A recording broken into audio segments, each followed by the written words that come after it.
Hey there, history buffs!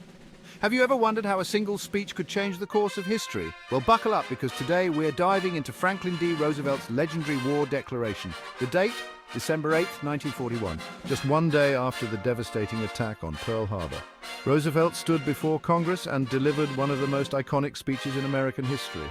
With resolve, he declared, yesterday, December 7th, 1941, a date which will live in infamy, the United States of America was suddenly and deliberately attacked by naval and air forces of the Empire of Japan. In just a few powerful sentences, he rallied a nation.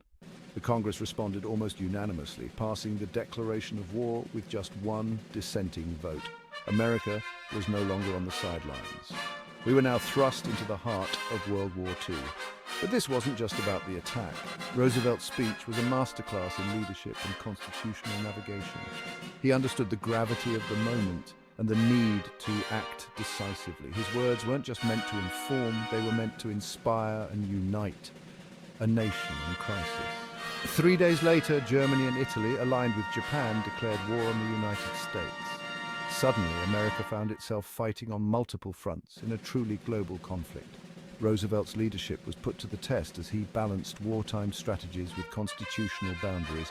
Remember the Destroyers for Bases deal? It was a controversial move, but one that showcased Roosevelt's ability to make tough decisions in unprecedented times. And yes, not all his choices were without criticism. The internment of Japanese Americans remains one of the most contentious aspects of his presidency. But let's not forget the broader impact. Roosevelt's leadership during World War II wasn't just about military might. It was about shaping public opinion, fostering alliances, and laying the groundwork for a post-war world.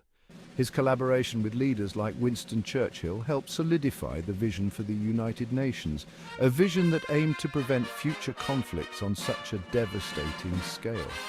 Speaking of the United Nations, let's give a nod to Eleanor Roosevelt. She played a pivotal role in the creation of the Universal Declaration of Human Rights. Her tireless advocacy for human rights and her work within the UN Commission on Human Rights left an indelible mark on the world. Roosevelt's declaration of war wasn't just a reaction to Pearl Harbor. It was a defining moment that reshaped the 20th century. It mobilized a nation, forged international alliances, and set the stage for a new world order. So next time you hear December 7th, 1941, a date which will live in infamy, remember the immense impact of the day that followed. Roosevelt's war declaration was more than a call to arms. It was a pivotal turning point in history. That's all for today, history enthusiasts. If you enjoyed this deep dive, don't forget to like, subscribe, and hit that notification bell for more fascinating historical insights. Until next time, keep exploring the past to understand the present.